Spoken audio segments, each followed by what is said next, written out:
There we go. We're back. Are we here now? What can you tell us about Phil Kemp, Liam? Plays for the Edmonton Oilers. Well, and the Bakersfield Condors. Shoots right. Yep. I saw a rumor the other day on Elite Prospects that he was going to Sweden. Incorrect. Those rumors are now gone.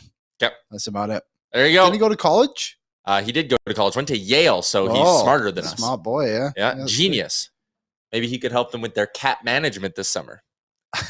If someone knows what Phil Kemp got his degree in, please drop it in the chat because we're rapidly running out of things to discuss on today's show. No, don't. If you do know, don't tell us. Let's guess. We got 30 minutes. We'll address it later on in the show. I'm going to say it's like accounting. I'm going to say gardening. That makes no sense. Why not? What? That's gardening. I'm going to look it up. Is it 1 L or 2? Gardening. Yeah, like what do they call it? Gardening. Landscaping. He went to Yale, bro. That doesn't matter. No, it does. Well, I don't think he didn't go to Nate. Hey, we went to Nate and we didn't do gardening. Yeah, I know. I'm finding out. I don't think Yale offers like a landscaping diploma, man. There's got to be something. Let me find out. Phil Kemp degree. What the hell? All right, welcome into Oilersnation Everyday, live from the Sports Closet studio, and live on the Oilersnation YouTube, where our boy Scotty91 is in with the first comment and says, I thought I was done grieving by now, but after last night's game, I can't help but think the Oilers, or where the Oilers would have been had they gotten consistent 900 goaltending. Yeah, no, you don't want to think about that because you'll get sad. Tyler Yaremchuk was also in and pointed out that McDavid and Draisaitl hit 7 goalposts, and that could have been the difference. I mean, we knew the West and the league was wide open this year. The Oilers choked. They choked against the Golden Knights. They didn't want to show up anymore. You are... Sometimes they put it on the website. We didn't even get off the ground, off the runway.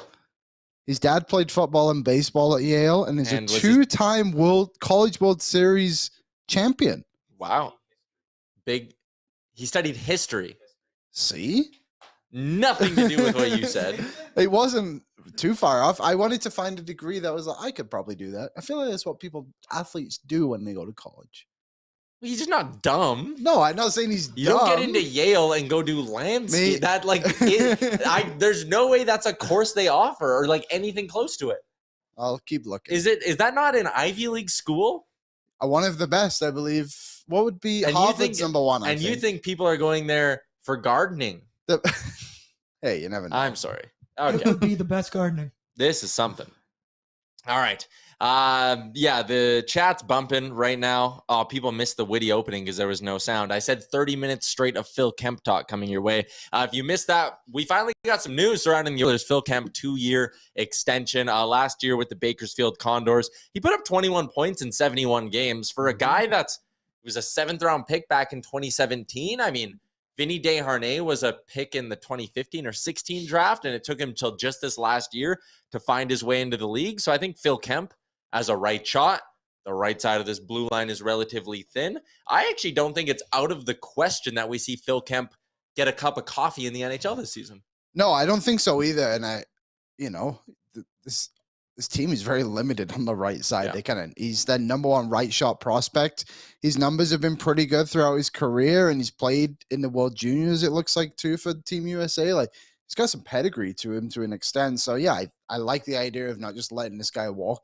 You have some other prospects in the past. So, we'll see. I could see those numbers kind of being like a Michael Kesselring kind of player this season for them. Yeah, I don't know if he has the offense of a Kesselring. But, yeah, you never know.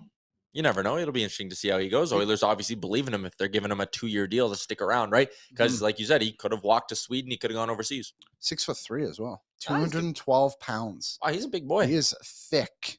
That's how Ken Holland likes him. Tall and thick. Yeah, tall and thick. If you're under 5'11", you're out of here. You're gone.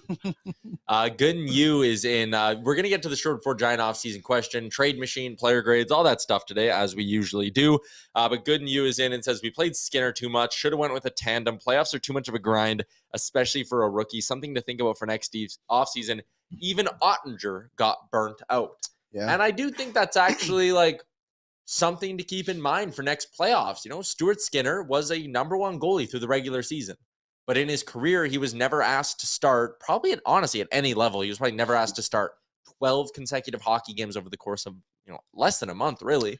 It was too much for him. And listen, that's a learning thing. I'm sure he could handle it better next year. But maybe you do need to start baking in starts for your backup over the course of a playoff run. Yeah, and I think in the playoffs too, it's about finding a hot goaltender, essentially, right? Like Bobrovsky was the backup goaltender starting this playoffs with Florida. Didn't play the first 3 games. Yeah, and then he just kind of got on a roll and kept going. And Stuart Skinner was just never able to find that rhythm in his game. And I do believe that it was a learning lesson for the Oilers coaching staff and the goaltenders in this. It's like, no, you need 2 goaltenders to win the Stanley Cup. I think the days of having the guy carry you all the way are kind of gone to an extent. Even Aiden Hill. Aiden Hill didn't play a lot of these playoffs early on. Came in because of injury. Yeah, and now look at him, Stanley Cup playoffs, Stanley Cup finals. And some team's going to pay him a lot this summer, and they're going to regret that big time. Yeah. It won't be Vegas. No. They're actually, do you know what? We don't like Vegas, obviously, but no. You got to give them credit for what they've kind of done with the crease this season. To come into the season with goaltenders like Aiden Hill, Logan Thompson, and Laurent Brossoit, you 3, because obviously Robin Lehner isn't playing, and then to go out and get a Jonathan Quick, it's like, how is this team in the Stanley Cup final? But they have just managed to figure it out, and their goaltending coach is the one that Devin Dubnyk give credit for turning his career around. Sean Burke? I believe so, yes. Is he? Oh, wow. So it's kind of a little, there you go, link the Oilers in there a little bit. Okay, we're going to get to the giant offseason question, but there's a few other comments in here. There was one, and I like 2 of these kind of tie together. Matthew Gill is in and says, Tyler, did you hear the Oilers are going after Tarasenko in the offseason? I didn't either. I just made it up. And then someone else says, can you please address, it was Epic Hunter, who says, can we please address those stupid Nuge to Boston rumors? Sure. So I'm now challenging everyone to just go in the chat and start making shit up. Why not? Give us your craziest take. Yeah, that will never come true. I don't even care. Why Boston would want Ryan Nugent-Hopkins, I'm not really sure of that. Before we talk about the Boston perspective, because again, we're just going to dispel this right off the jump. I think the rumors are very stupid. And if he does end up getting traded to Boston, this clip's going to get ran back and I'll look very stupid. But Ryan Nugent-Hopkins just signed here. Committed here for the rest of his career. Yes. Has a full no movement clause. Canadian kid, Western Canadian kid. Again, just signed here for 8 years. Wife, expecting their first child. Yes. Owns a horse. That's big. And you think he's going to be like, you know what?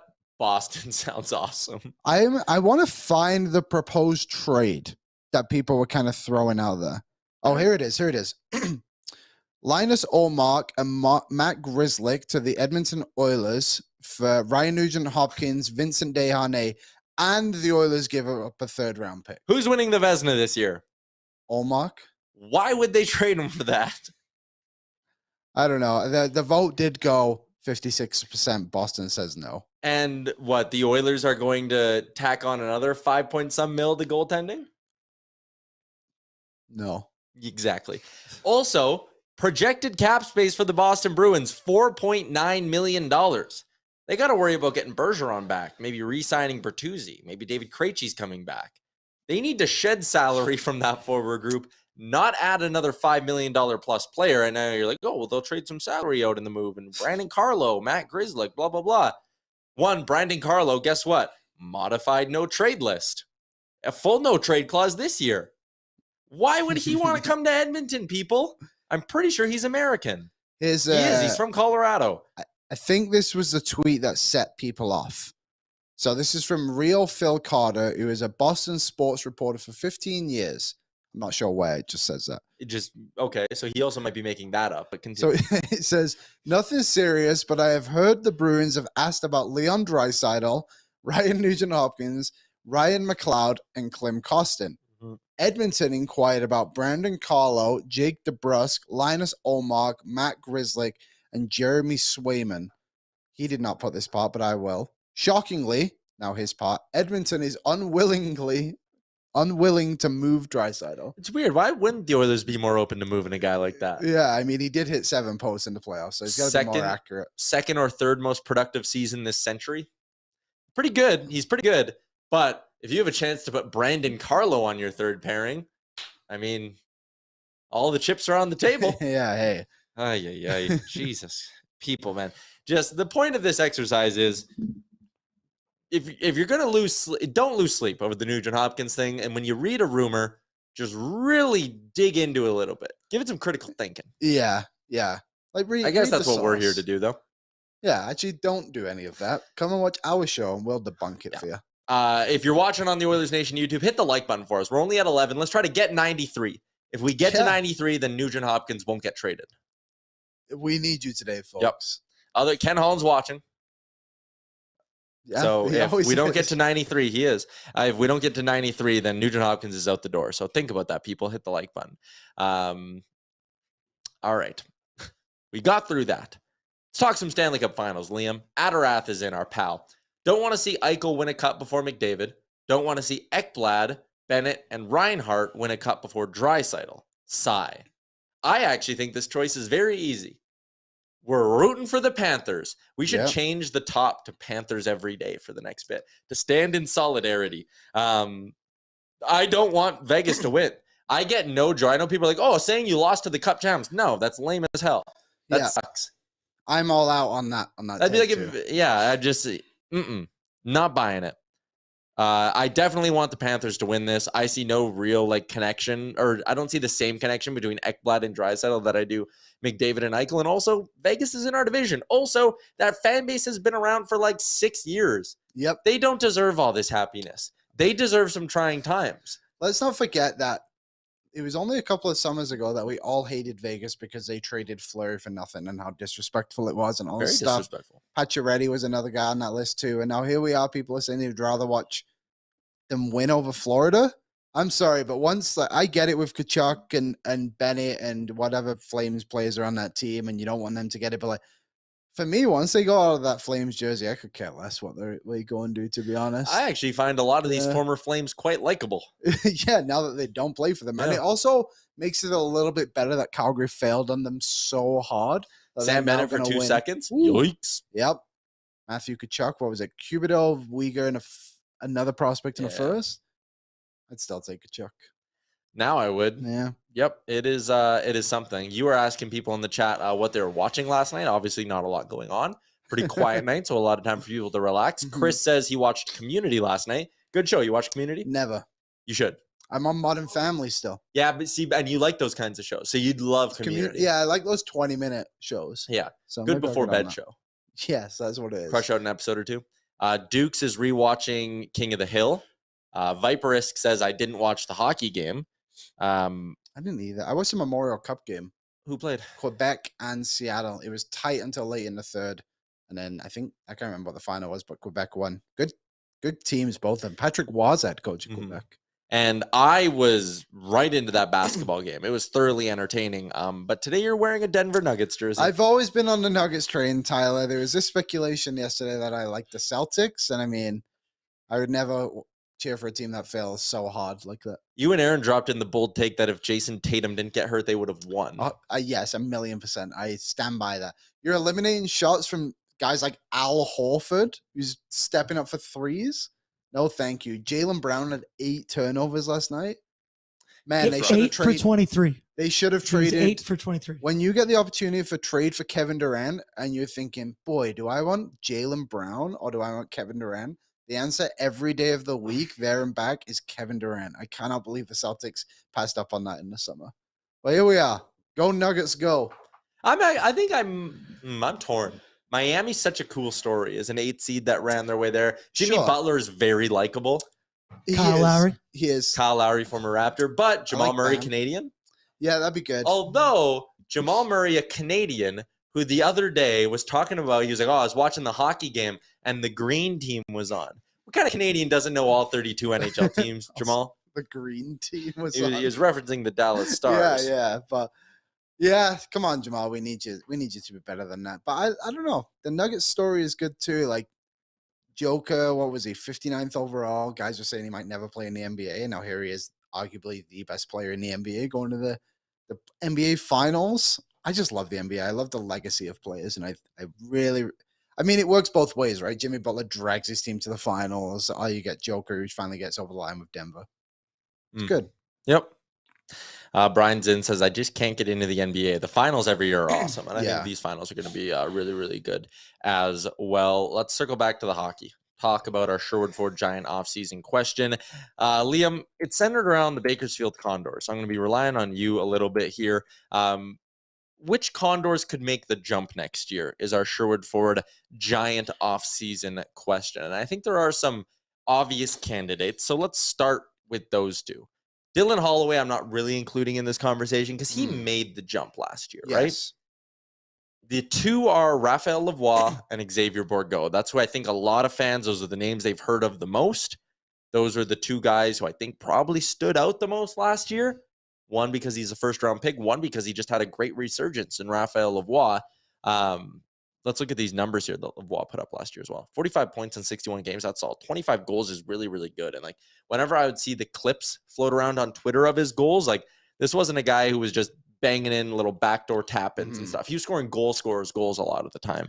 Out of those two, is there one that you think is more likely than the other to make a jump?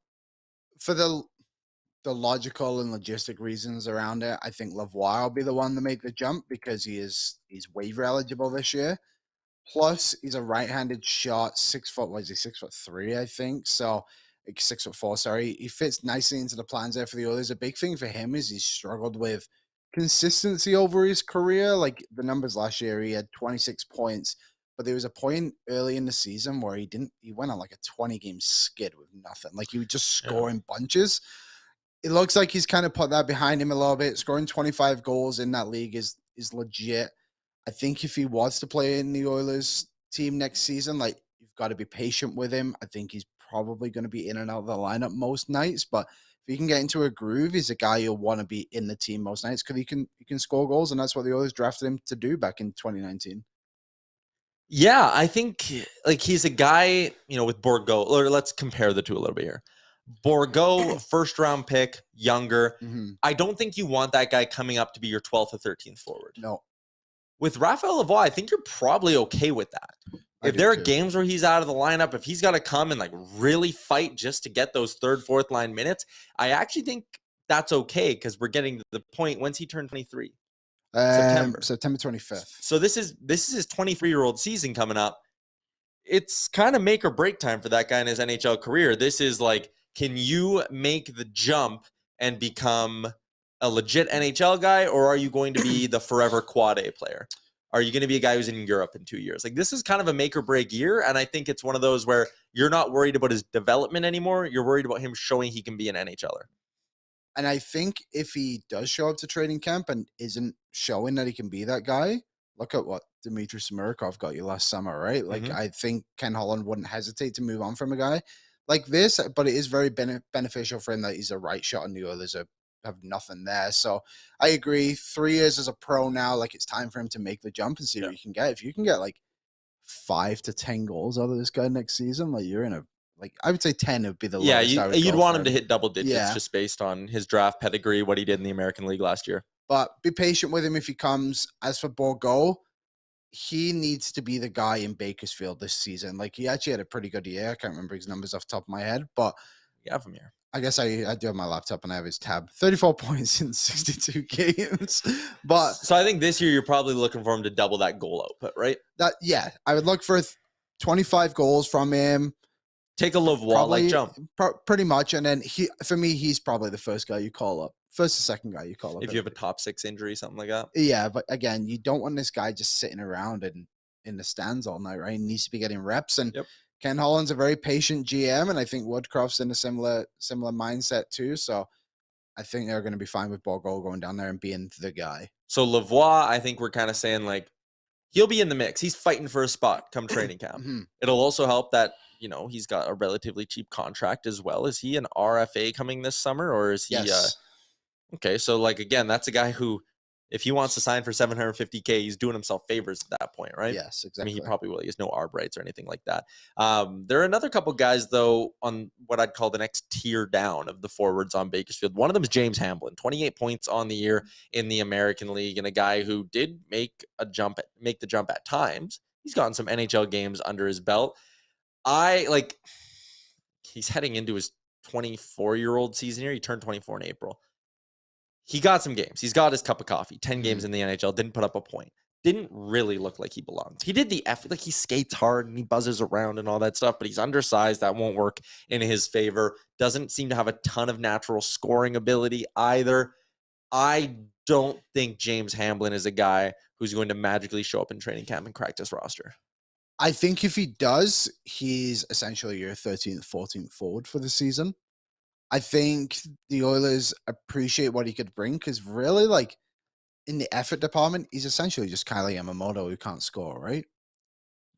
Pretty much. And on his contract, like, maybe that's a guy they want in there.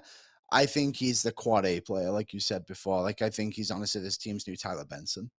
And if that's what he is, then he comes up every now and then and puts in 5-6 minutes a night for the team. It kind of is what it is. But I think he's kind of a career American Hockey League guy. I hope I'm wrong because the story is great, but we'll see. I guess maybe we shouldn't even doubt this guy after everything, all the obstacles he's had to overcome. Like, maybe he could make this team, but I think he's in it tough, I think. Yeah.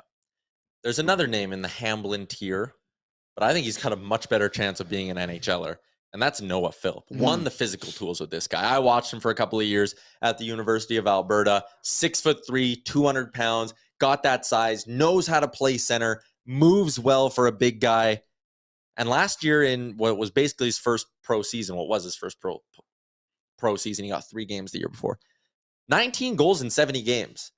For a guy who was learning the game a little bit, from everything I read and the people I talked to, he just kept getting better as the year got on. I think he's a very smart hockey player. That's a guy who, that size, he shoots right. Whenever we look at offseason targets, do we not? We keep looking at guys and going, oh shit, they shoot left. Like, we need right shots on this team. I think Noah Philp is a piece who I would call him up before I call up Hamblin next year. If there's I mean, also we can look at the way the centers are rolling out right now. I think Nuge, we've decided, is a winger. McDavid, Draisaitl, Ryan McLeod. Why can't Noah Philp be your 4C next year? I mean, I'm kind of with you as well. And I can't remember. Someone opened our eyes to this a little bit ago, too. Maybe it was Bruce. He's really had a great Bruce season. Or Original Posar. Yeah, I think they're both kind of high on him, though. Yeah. But to come in your first pro season and score 19 goals, and that's pretty good. I mean, yeah, like, he seems to be taking strides quicker than some other players in the organization are, like James Hamblin being one of them. Like, I think outside of the top guys in the Oilers system, Noah Philp is the first guy who I think could make the team out of training camp. Especially, like you said, he's got a lot of stuff going well for him. Yeah. Maybe he's a guy that kind of starts in Bakersfield and then eventually makes the Oilers team later on. Because Ryan McLeod did that. Yeah. Costin did that too. Like, it's hard to make a team out of camp. 100%. And sometimes you just need to get your legs underneath you and get it going. But I think this will be a guy who has a very impressive training camp and preseason. And then everyone's, oh, who's this kid? And then all of a sudden, eventually something happens here and he gets called up and they just force his way into the team and stays there. Yeah, I like the idea of, or I think Philp could be a factor next year. Again, he's a piece. He doesn't come with that first-round pedigree, right? He's an undrafted player coming out of U Sports. That's a guy who, again, you're okay at age 24. If he comes up and comes in and out of the lineup a little bit, he's happy to be getting an NHL paycheck. You're happy to kind of give him that taste and really see what you have in the guy. I think there is a chance both or one of Philp or Lavoie ends up playing like 30 games here next year. Or 40 games next year. One of them could get half a season. I don't think it's insane to bank on one of those two being an NHLer for the bulk of the year. Philp or Lavoie? Yeah, one of the two. I think both. I mean, you could. Yeah. I don't know if you necessarily want to go into your offseason and be like, okay, we've signed these players. Our ideal roster has both Philp and Lavoie on it, but guys are going to get banged up. Yeah. There's always going to be things like that throughout the year. I think having them both is maybe they're your 12th and 13th forward or your 13th, 14th forwards even, right? Yeah. Like in whatever way, I think one of them could be here for the bulk of the season and the other one should absolutely get games. I think just it's a good time for these young players because the Oilers are in such cap trouble in a sense that they need these guys to kind of come in and play. I'm also looking at his hockey DB here. He played 2 games for the Stockton Heat one year. Yeah, and then he went back. Interesting. So I went to a professional tryout, I guess. Something like that, yeah. Or an amateur tryout is what it would have been, right? You go on an ATO. Amateur. And there's a comment in here, though, from Ryan, who says, we need experience right now. Wouldn't put a rookie with low draft pedigree in the lineup. your draft pedigree more or less goes out the window the second you're drafted. Essentially, yes. Right. And I know I'm maybe talking a little bit out of both sides of my mouth because I said like Borgo, you don't want him sitting in the press box, but that is more of like an age thing than a draft pedigree thing. Yeah. And like a long-term, this guy has potential. The best way for him to get there is by playing a ton of games in Bakersfield, not being a healthy scratch. I don't care that Noah Phillips undrafted. I don't care that Raph Lavoie is a second rounder. If they were both first rounders at this age, I'd be saying the same thing. If they're good enough, you play them. And you could talk about how we need experience right now. You have experience in this lineup. The top part of your lineup is very, very experienced. Those are all guys who, I know it might sound weird to say, have been in the NHL for close to a decade. We're going into what, year 9 of McDavid, year 10 or 11 of Draisaitl? Mm-hmm. Like, the Oilers core isn't young anymore. Yeah. Look at the blue line. Ekholm, vet. Nurse, been almost a decade. Kulak, vet. Ceci, vet. Bouchard, Desharnais are your 2 young pieces there. But this is an experienced roster. If you bring back a Janmark, Derek Ryan, like all these other pieces, you need to have cost-effective homegrown talent to win in today's NHL. And if you just sit there and keep dismissing your talent, your young talent, and going, we'll sign guys for $800K because they've played 1,000 games, you're treading water at that point. I think you need to bank on the upside of these young players at some point, because that's way more likely to push you over the top than hitting on some free agent for league minimum because you're trying to fill out your roster. I think these are the players that, like help you have more success than anyone else, because you can just take advantage of the money they make, right? And just helps everything. And I think I can't see the Oilers, I guess, going into the season with 3 rookies in the forward group. That's why I think Philp will be the guy who goes down early in the year and maybe come back up later. But I don't think they're afraid to play them. Like Costin came up, and they're not going to play 20 minutes a night, but Costin got looks in the top 6. Holloway got some looks in the top 6. It's about these players actually producing at a consistent level and forcing the coach's hand. I don't think Holloway did enough when he was with the Oilers this season. That's why he went down. Costin did, and that's why he was in the lineup all season. So that's what Lavoie, Philp, and I guess Holloway again have to come in and do, and be prepared to impress Jay Woodcroft and force their way into the lineup every night. Yeah. Good News says it's hard to crack a Ken Holland lineup. He likes to let the kids cook. Sit down in the binders. Man, they played Dylan Holloway under 10 minutes a night and kept him here for half the year. I think that myth's kind of got to go out the window with Ken Holland. And also, too, is he not let them cook? The Oilers drafted Lavoie almost 4 years ago. Yeah. Philp's 24 years old. These aren't Borgo at 20. No, exactly. That's why we're saying, like, Borgo won't play on this team. Philip Kemp will probably play on this team at some point this season. I could see him getting a recall. Vincent Desharnais, how old is he? 26. Like, they let them ripe, but these boys are good to chew on now. I couldn't think of the right term. Yeah, sure. A lot of people saying you can't have rookies. I mean, you can look at the Dallas Stars. I know they got bounced in 6, but they made the conference finals. And when they started to storm back in that series, Ty Dellandrea was awesome. Yeah. Wyatt Johnson was great for them all season. Thomas Harley started to get looks, and I think he's really good. Like, I don't know. I just think having like the mindset of, only vets can win, I just don't think that's true. I think you need to have just quality players, point blank.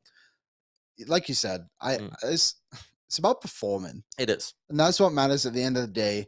We can look and to an extent performing relative to your cap hit, which is what those young guys are going to do. Like, again, the chances that you go out and sign some guy for league minimum, the chances of him outperforming that cap hit, if he's a 35, 36, 37-year-old who's just been a journeyman, slim.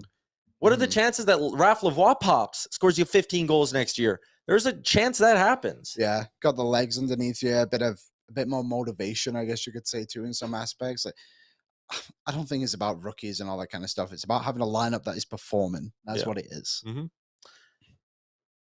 There you go. That's our Sherwood Ford Giant offseason question for the day, brought to you by Sherwood Ford. The Giant, 2 days until the month of June, Liam. You know what that means? It's almost time for a little, they're doing a little charity thing out there. They'll be making a donation to Strathcona Community Hospital Foundation for every test drive taken by consumers and prospective shoppers. This initiative, it's gonna get some money in some good hands. And if you go to Sherwood Ford, going to get you potentially in a nice new whip. So there you go. Great stuff happening at Sherwood Ford all the time. I saw this debate yesterday. About Sherwood Ford? No. Oh. What, like clear tape versus suck tape? It's a Western Eastern thing. I saw this on my TikTok. I never knew that was a thing. I always assumed it was called sock tape. I've also never heard anybody call Socko. it Socko before. I've never heard anyone call it Socko, Yeah. but I'm in. You better believe I'm only calling it Socko from now on. That's an electric way to refer to It it. is a good name, but I thought that was very Clear interesting. tape is weird It is because you weird. don't use it for, like, in hockey purposes, and people who've played know what we're talking about. You don't use it for anything other than your socks. No, literally nothing else. So Some guys, I guess, put them around like their wrists, But that's like their weird. elbow pads. yeah. But you don't use it for anything but sock tape. It's meant for your socks. Mhm. So yeah, So it's sock tape, or The- Socko as we now the call East does it again. Yep. Who would have thought? it. People are still asking about the Bruins Nuge thing. Rewind the show. He's Just- not going. Just go back to the start of the show, please, if you're going to comment about Nuge. I'll be honest, I hear more about Ryan Nugent-Hopkins going anywhere in this chat every day than I ever do on Twitter. Yep. I didn't even know this was a thing until yesterday. I didn't know it was a thing till our mailbag question about it, and I was like, what the hell are we even talking about? Anyways, let's move along on the show. Get to our player grade, brought to you by Star Mechanical, Edmonton's #1 plumbing and heating and company, starmechanical.ca.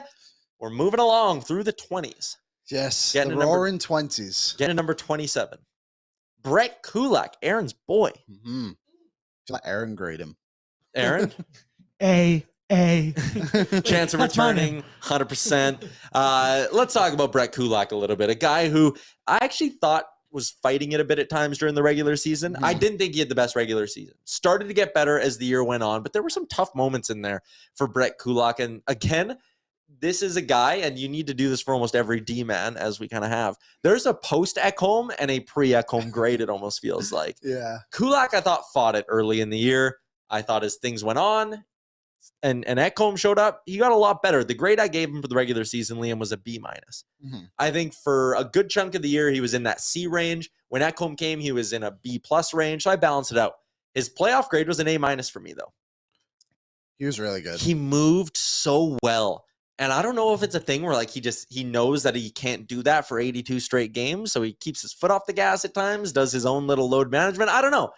But he got so much more effective in the playoffs. He gives their blue line a bit of nastiness, which I like. Mhm. That left side with him, Ekholm, and Nurse. They're not afraid to mix it up. They're going to protect their goalie. They're going to protect their teammates. I like having that in a D-man. I love the way he moves. He's not a great puck mover per se, but he's a good puck transporter, and I like that. I gave him an A- for the playoffs. Scored that one huge goal against the LA Kings as well, or against the Vegas Golden Knights. I have his chance of returning at 80%, though. Sorry, it was against the Kings, yeah. I have his chance of returning at 80%. I think the cap casualty is likely Cody Ceci on the blue line. I think you will have a hard time replacing what Brett Kulak can bring you come playoff time for under $3 million. It's a sweetheart deal for a hometown guy. Stoney play in Alberta. Mhm. But I'm still a little bit worried that they're going to go, we have Broberg. We can sacrifice this 2.75 and slide Broberg into that slot. You'll deplete your depth to an extent. I would not advise them doing that, but I could see it happening. So I have his chance of returning at 80%. Yeah, I think that's probably fair. 80, 85, somewhere around there. I mean, if a deal comes on the table and it's hard to pass up, that I don't think they're going to think too much about not moving on from Brett Kulak. Obviously, we all like him and want him to stay, but you're right. Like at the start of the season, do you remember when he just kept blowing his wheels right in front of the Oilers bench? There was like 2 or 3 goals It early in was. the year. He was absolutely lost it. And so, what is going on? It was against Calgary, too. Yeah, that's Yeah. right. And I think there was another one shortly after. It's just But like, then there oh, was boy. but all those happened when at special teams, because there was a run, I think, early in the year, we were keeping track of this. He like wasn't on the ice for a 5-on-5 goal for like 10 games. Yeah, that's right. That's right. And then he fell off a little bit, and then you're right. Ekholm came in, stabilized everything a little bit more. But in the playoffs, like Kulak was a gamer. I might even Yep. give him an A, to be honest, for the playoffs. You could Bump him argue an he A-. was like the best defenseman at some points in the series, which is never Yeah, really sure. a great thing for your third pair Yeah. left shot to be. But like you look at the guy he was playing with as well. Vinny Desharnais was battling it hard at some games, and Kulak still showed up. So I think those are fair rankings, B, B-, and then I would give him a solid A for the playoffs. Adarath is in and says he gives him a B in the regular season and A in the playoffs. Our pal Sergeant Battle says B- and then an A. So everyone's kind of in line here. Good, and you give him C+ in the regular season, B+ playoffs, chance to return 100%. I disagree with that a little bit. I think he was better in the playoffs. Like there weren't a lot of goals where you're like, oh, that was Brett Kulak's fault. Yeah. He was good on the PK. Regular season, maybe you're valuing the front half of the year, that tough middle stretch, I should say, a little bit too much. Tyler Mulick said, love the way he skates. That's my favorite thing about him. I remember when they acquired him, it was kind of like, oh, Brett Kulak, he's got the beard. He was on that long playoff run with him. You're thinking it's like a rugged, shutdown D-man. Then you watch him skate, and you're like, damn, he is very athletic. He's got a lot of game to him, and he got the assist on McDavid's goal in Game 6, the one right after they kind of came in, because he transitioned through the neutral zone, dished it off. Like, he's just a smart hockey player. He never really overcomplicate things, and I think the Oilers need that. You need guys like that. When your forward group loves to skill it up and be fancy, you need D-men who just play simple hockey. I want Brett Kulak back. If I was the GM, his chance to return would be 100. At 5-on-5 in the playoffs, Brett Kulak was on the ice for 4 goals against. And how does that compare to some other D-men? His partner, Dearnay, was 7, Ekholm was 9, Ceci and Bouchard were 10, Nurse was 11. Yeah. Was so 1. The minutes, of course, are obviously what you need to keep in mind there, right? Or did he play a lot? 5th most minutes, 172. 12 less than Cody Ceci. 20 some less, basically a game less worth of ice time than Darnell Nurse. But you're right.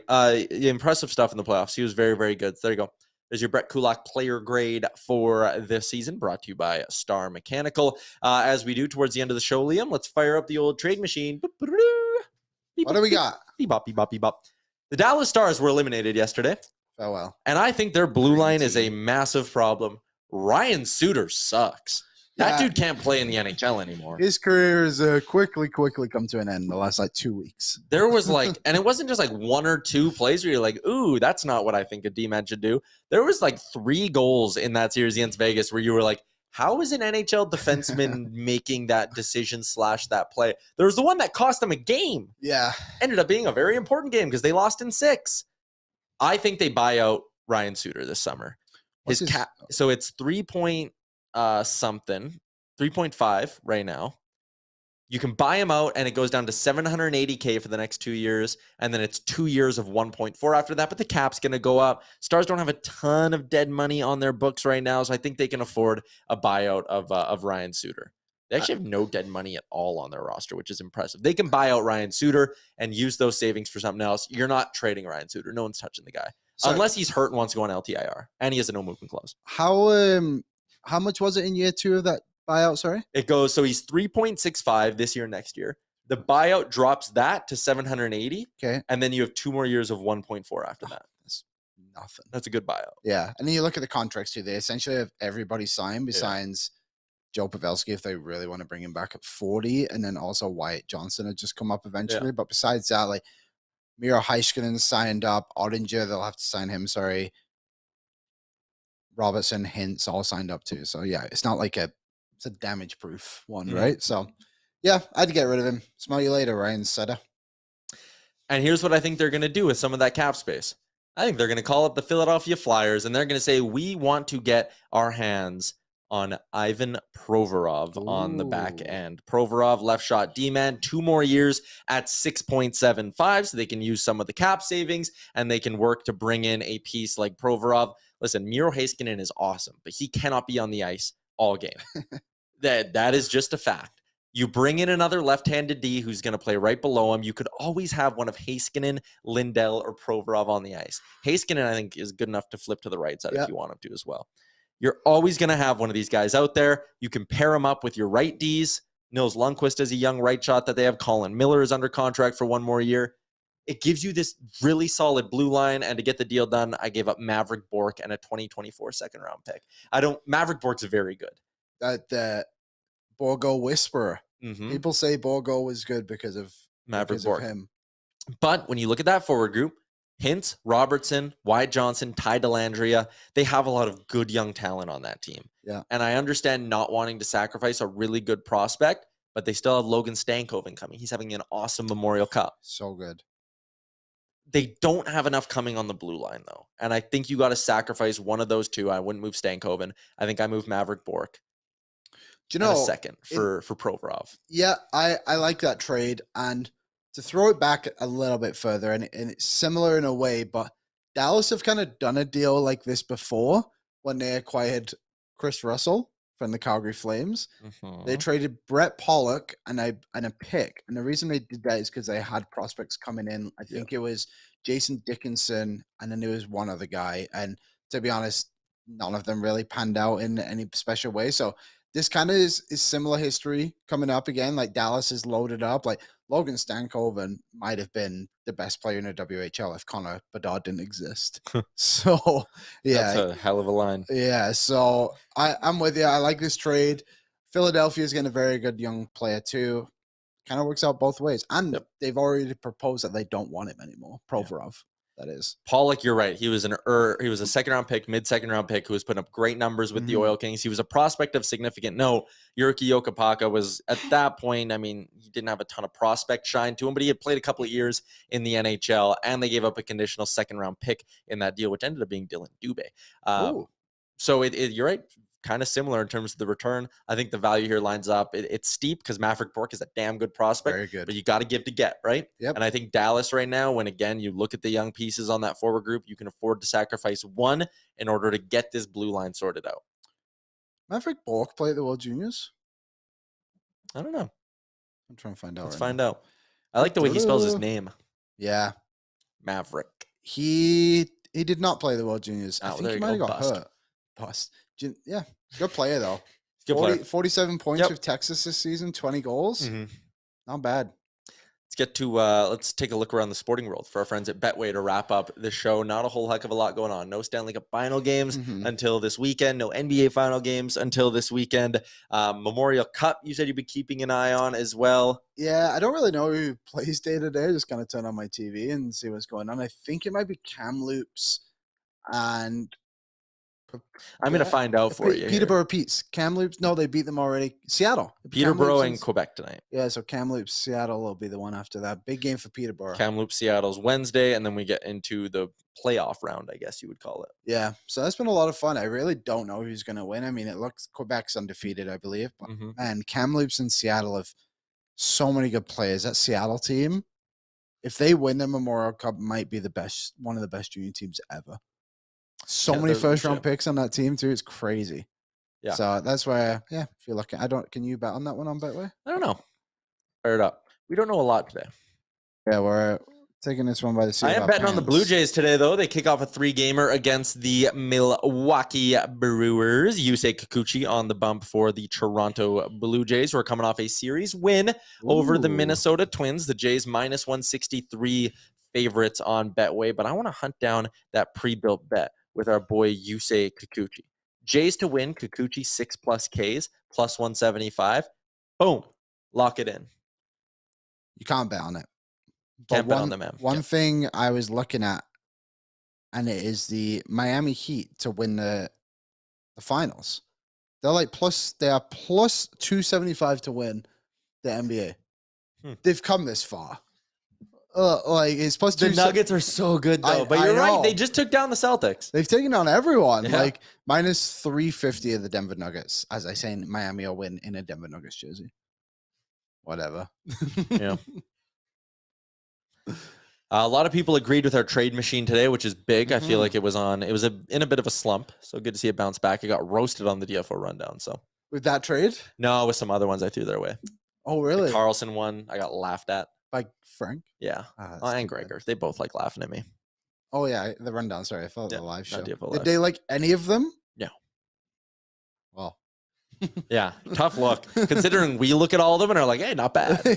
Yeah, that's what I was thinking. So I'm nervous to show them this one just to protect the ego of the trade machine. But anyways, that's our trade machine for AMA Travel. Find out more about how they can make your summer one to remember at amatravel.ca/dreams. Shout out to Sherwood for the Giant, Star Mechanical, AMA, Betway, and Sports Closet. As always, we're coming to you live from the Sports Closet studio, and we will continue to be live every day at noon Mountain Time talking Oilers and whatever else. 45 minutes does fly by with everybody. It is not bad. Now we've got these segments nailed in and discussed. Might have a new one coming next week. I'm thinking. I wonder what it'll be. Who knows? Thanks for tuning in. Hit the like button before you go. Hit the subscribe button if you haven't already, and we'll be back tomorrow noon Mountain Time. Chat with you then.